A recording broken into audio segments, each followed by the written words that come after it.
de Montevideo y ya tenemos en nuestra mesa a la senadora Silvia Nane, futura directora de Desarrollo Sostenible e Inteligente de la Intendencia de Montevideo. Bienvenida, Silvia, muchas gracias. Muchas gracias. Por estar acá. Bienvenida, por estar acá con ustedes. Buen día. Esta sí que no la vimos venir, ¿eh? La verdad, nos sorprendió. Te veíamos muy ubicada en el Senado como algo natural que ibas a seguir. ¿Vos la viste venir? ¿Ya venías conversando de este tema? No, la verdad es que no. Pero estos cambios a veces pasan cuando hay que reevaluar posiciones. Lo que pasa es que a veces queda solamente en el titular, queda solamente la evaluación de la posición personal, y a mí me parece que tenemos que poder trascender, porque de eso se trata un proyecto político, ¿no? En definitiva, un proyecto político siempre es colectivo, y lo que uno tiene que hacer es, en definitiva, siempre estar a disposición. En mi caso, eso me es muy natural, estar, en definitiva, a la construcción de ese proyecto político. Ese proyecto político hoy tiene características muy diferentes a las que fue, de repente, el proyecto político Montevideo en la administración anterior. Creo que incluso ayer le hacían una nota a Carolina y Carolina decía justamente eso, ¿no? Montevideo en la administración anterior fue una Montevideo más como de resistir. Estoy hablando políticamente, ¿no? Después hablamos en términos institucionales. Y este es un Montevideo que construye de una forma diferente ese proyecto político. Montevideo es muy importante para el Frente Amplio. Sigo hablando en términos políticos,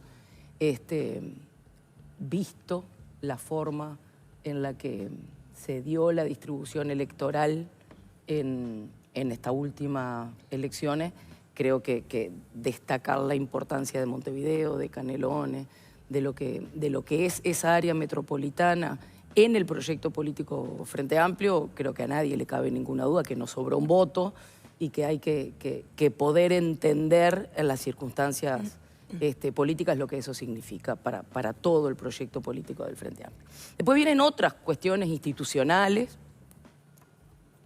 que para mí es muy importante verlas también, o poder tenerlas en cuenta, y es que cuando se es legisladora en mi caso, la relevancia de lo político partidario es evidente, porque uno es electo, en definitiva, en una representación político partidaria.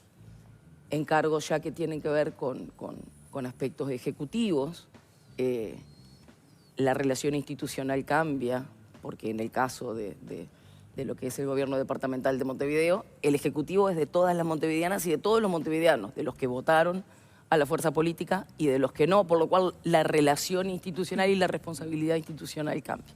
Pero bueno, en ese contexto creo, y teniendo claros esos aspectos, es que vamos a tratar de aportar lo mejor en este gabinete, de la misma manera que correspondía aportar lo mejor, y espero haberlo hecho en el trayecto legislativo que me tocó transitar, pero en todo. Uno siempre tiene que tratar de dejar las cosas un poco mejor que lo que las encontró. A mí de chiquita me enseñaron eso y es lo que humildemente intento hacer en todos los lugares de responsabilidad. ¿Y cuál es tu plan o por lo menos hacia dónde pretendes ir en la Dirección de Desarrollo Sostenible e Inteligente? ¿Qué quiere decir en realidad, no? Es un nombre sí. que en definitiva tiene como mucho adentro, ¿no? Yo creo que lo primero que hay que, si bien todavía la transición no la iniciamos, por lo cual todavía hay realmente una situación inicial. ¿Qué persona está en ese cargo hoy? Hoy está María Eugenia Corti, que estuvo durante la administración anterior con otros dos compañeros a cargo de lo que son las divisiones más importantes, que es la División de Tecnologías de la Información, donde está Gabriel Trisinski, un funcionario de mucho tiempo de la Intendencia, con quien nos vamos a tener que juntar. Probablemente lo hagamos en el día de hoy o de mañana, como para entender un poco desde dónde vamos a iniciar. Y en la división de lo que es Montevideo Inteligente, que es como la otra pata grande, estaba Juan José Prada, también un compañero que se vino el otro día, hablamos, está llegando de México con un premio de Montevideo Ciudad Inteligente. Entonces hay un camino andado. A partir de ahí hay otros elementos de la... Es una división grande, les soy muy honesta.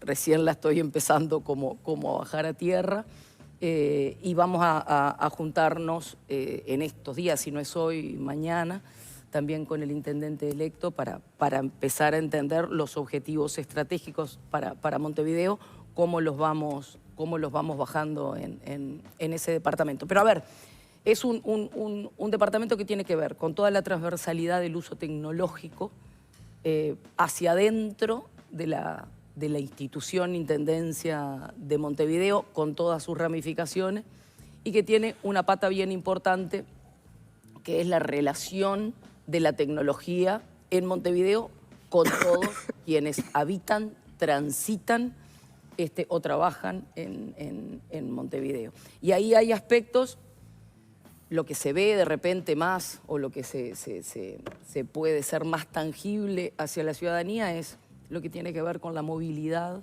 De hecho, uno de los proyectos importantes por los que Montevideo se destacó en este último tiempo en materia de datos abiertos fue justamente un proyecto que tuvo que ver con la sincronización de los semáforos y con la atención que se le empezó a poner a la movilidad y ponerle tecnología a eso.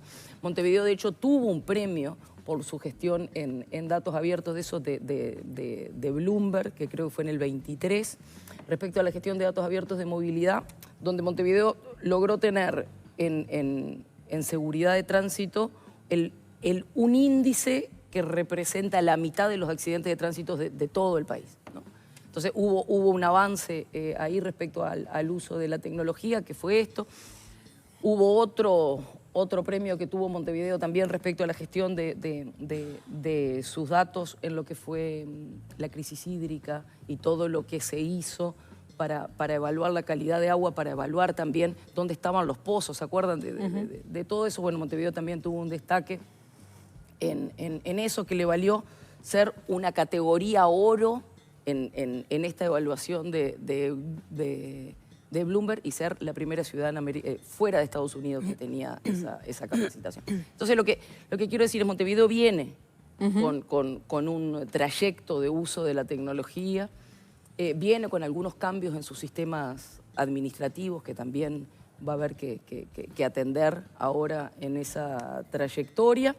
Y esa otra pata de sostenible tiene que ver con que justamente la tecnología no sea el uso de la tecnología per se, sino que en definitiva sea el uso de esa tecnología para tomar mejores decisiones y sea en definitiva una forma de acercar la ciudad con la gente. Ejemplo, el 0900 19500, donde se logró centralizar no solamente la atención de aquello que era llamar por si había un contenedor desbordado, sino que después ese número de WhatsApp se fue convirtiendo en definitiva en una forma de gestión sobre la cual, por ejemplo, se subió una parte importante de lo que fue el mensaje de no estás sola para las denuncias de violencia basada en género y la atención en las comunas mujer.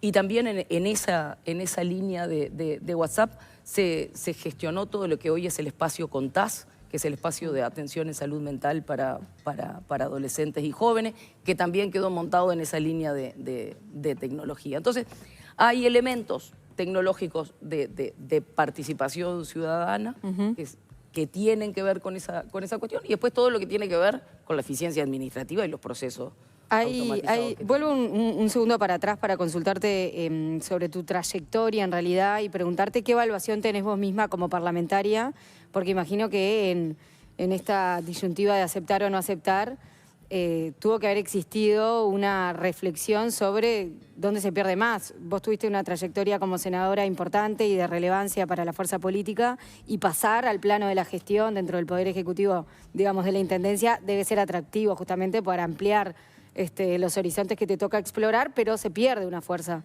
dentro del Parlamento. ¿Esto lo conversaste con Carolina Cose también, como informó la Amplia? Por supuesto. A ver, pero no hay decisiones dentro de un proyecto político que se tomen en soledad y que se tomen, ¿cómo decirlo? Solamente por una cuestión de lo que habitualmente se llama la carrera política, ¿no? No hay, en un proyecto político no hay solamente decisiones individuales porque no correspondería que fuera así. Todas las decisiones que tienen que ver con una construcción política se toman en conjunto. Cuando nosotros evaluamos esto, sí, obviamente evaluamos qué era lo mejor, sobre todo para el proyecto político Frente Amplio. Y dentro de a ver, mi trayectoria en el Senado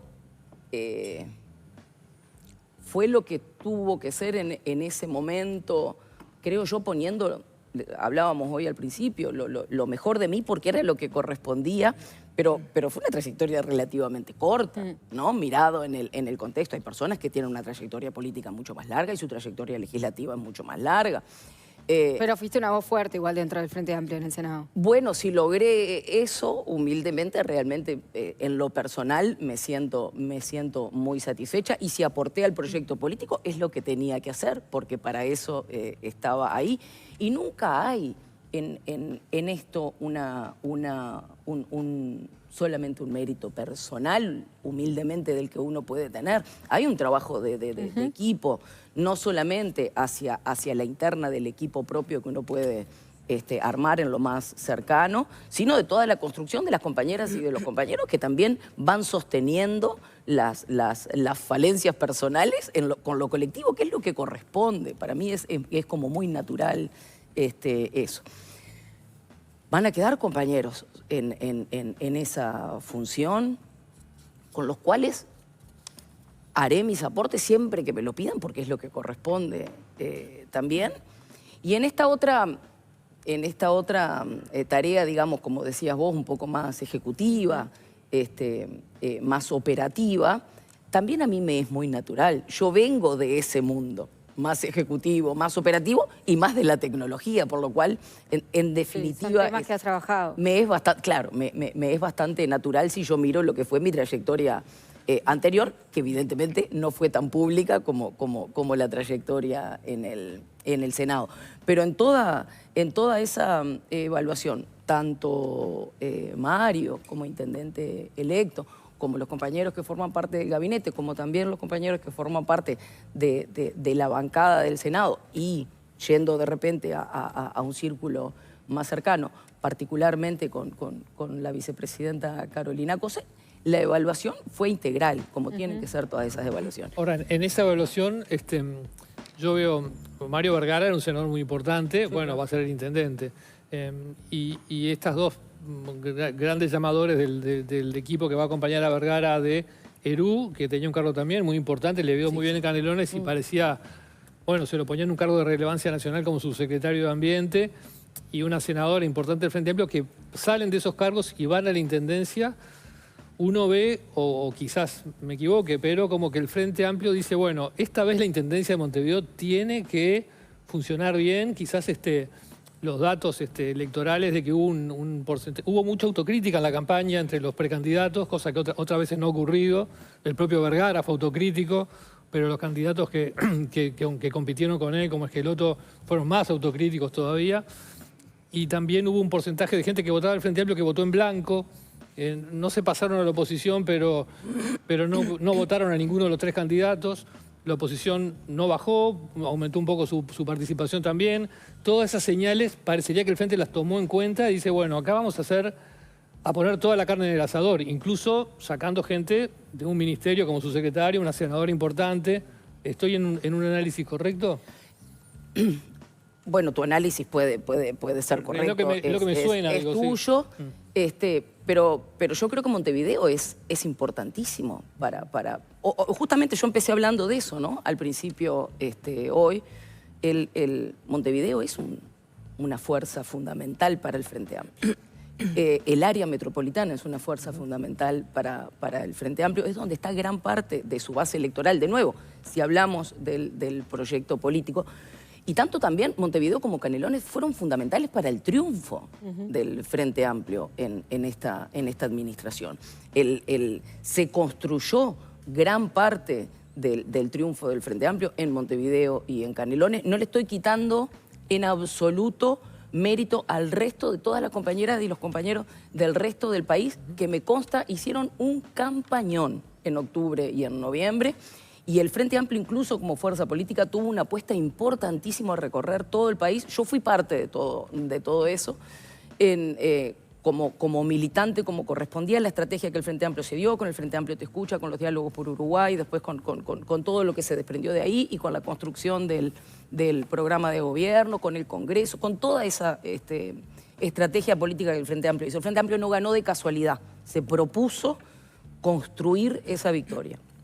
Y se construyó desde todo el país, pero no le podemos quitar la importancia fundamental que tuvieron los gobiernos departamentales de Montevideo y de Canelones, en roles diferentes, pero que lo tuvieron, ¿no?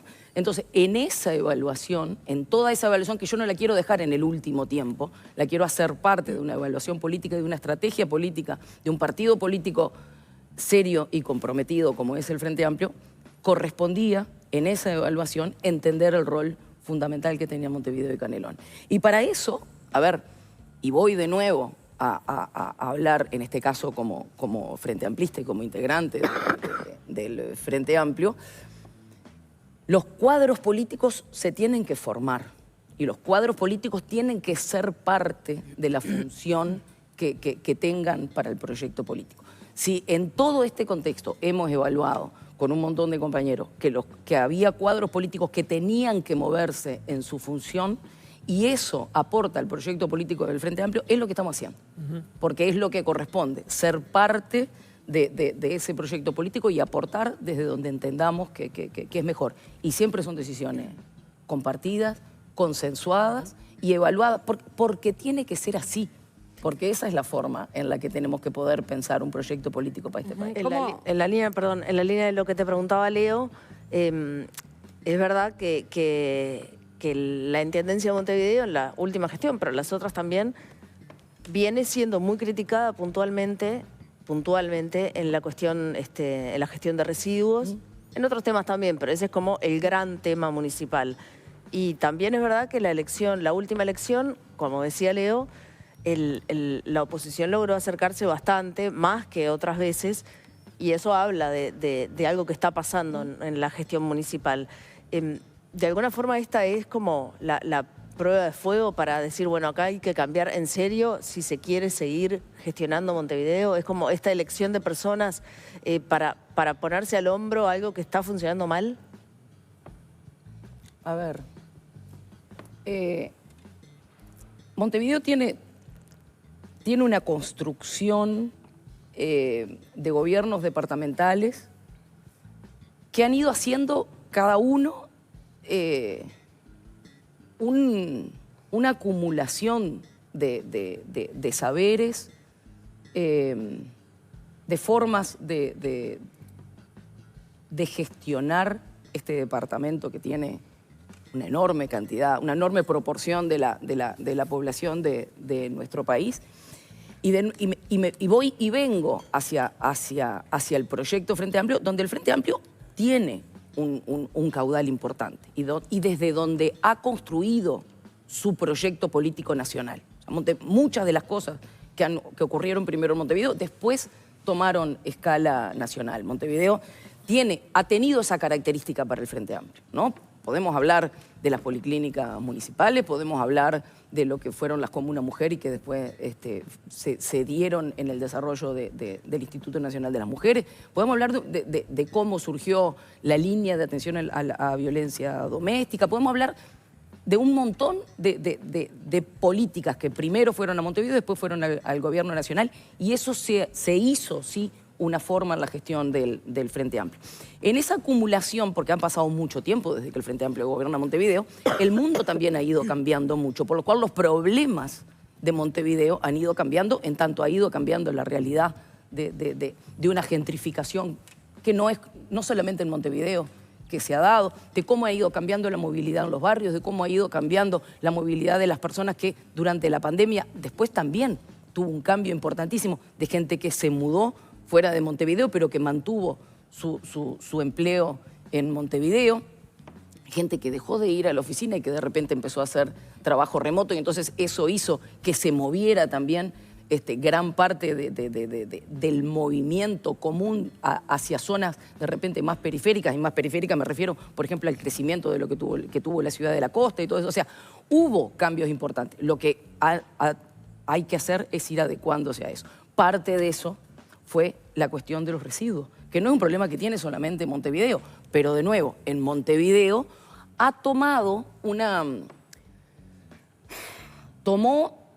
un protagonismo especial también porque es una preocupación, como el protagonismo también que tomó la situación de las personas en situación de calle, ¿no? Entonces, hubo elementos que fueron confluyendo hacia que el tema de la limpieza fuera un factor protagónico, más allá de la instalación de un montón de relatos que pusieron la limpieza en el centro, como si uno tuviese que tomar decisiones solamente ahí, ¿no? Porque en el medio de la limpieza como relato se olvidaron de que Montevideo sostuvo la crisis hídrica, se olvidaron de que Montevideo generó más como una mujer, se olvidaron de que Montevideo generó el espacio CONTAS de salud mental para niños, niñas y adolescentes, de lo que fue la gestión durante la pandemia. Entonces, en todo ese contexto es verdad que la limpieza necesita una actualización.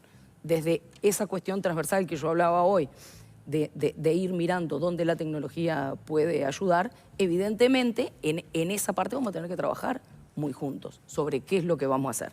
Y por otro lado, en términos políticos, tenemos que poder entender que una ciudad limpia es más limpia si se mantiene limpia y no solamente si la preocupación está donde recogemos los residuos. Entonces, hay una cuestión cultural, hay una cuestión de procesos administrativos, hay una cuestión que tiene que ver después con la eficiencia de la gestión. Y en todo eso hay que trabajar todos juntos.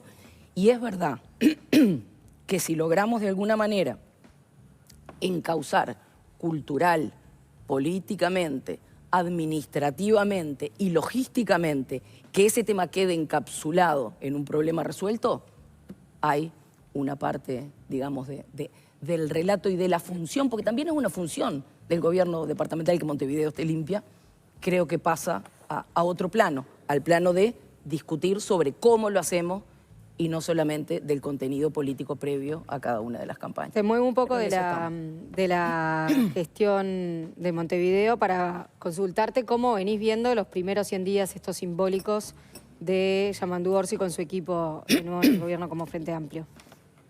Con las críticas que ya se han escuchado de la oposición arriba de la mesa, ¿no? De que va lento, de que no hay un plan bajado a tierra, de que hay muchas excusas, en fin. Bueno, en los primeros 100 días, que como vos decís son simbólicos, yo creo que ha habido una construcción simbólica muy importante. Ha habido una construcción simbólica muy importante porque las prioridades a las cuales el Frente Amplio se comprometió están puestas en todos los focos de lo que fueron las acciones de estos primeros 100 días. En ver qué hacíamos con el proyecto Neptuno, hay personas trabajando en eso después de la prórroga que se definió en Presidencia de la República. Durante toda la campaña vimos lo que había sido el problema con la administración de medicamentos en ACE. Fue uno de los focos en los que se puso y en los que se está trabajando. Lo de las becas Butiá. Teníamos durante la campaña también, lo vimos en todos los lugares del país y no solamente en la campaña, porque voy de nuevo al contacto. Veníamos de recorrer el país, teníamos problemas serios en la alimentación de los niños, niñas y adolescentes, sobre todo en los gurises de enseñanza media. Lo que se está haciendo de incrementar el monto de las becas Butiá es un apoyo a las familias. Lo que se está haciendo respecto al Ministerio de Transporte y lo que fue la obra del Ferrocarril Central y resolver esos problemas administrativos, yo creo que también para al país de una forma diferente. Si a la oposición le parece lento el ritmo, es una opinión. Y me parece que las opiniones se pueden llegar a discutir, pero la opinión no es la verdad de los hechos Pero consumados. algunos militantes del Frente piensan lo mismo, que lo han encarado al Pacha Sánchez, por ejemplo, a pedirle lo mismo. Pero está bien pensar distinto, Leo. Parte del debate es lo que hace la construcción política. Lo que pasa es que me parece que hay que poder discutir sobre hechos y después se discuten opiniones. A mí el debate de opiniones me parece siempre una cuestión súper productiva. Creo que estuvo muy bien la Presidencia de la República al hacer ese resumen para poder encauzar justamente los elementos en acciones concretas. Y hay todos mis compañeros, que son mis compañeros desde una perspectiva política, pero son hoy quienes son los secretarios de Estado y los subsecretarios de Estado y quienes integran el Poder Ejecutivo que gobierna este país, están todos con las manos llenas de tareas y con la responsabilidad de ir cumpliéndolas. No me cabe ni la más mínima duda que todo el mundo está trabajando mucho todos estos días. Silvia Nane, futura directora del departamento, ya me olvidé el nombre, Desarrollo Inteligente y Sostenible. Desarrollo Inteligente y Sostenible. Muchísimas gracias por haber estado Muy con nosotros. amable. Un gusto enorme, Muchas gracias. siempre. Muchas gracias. Nosotros vamos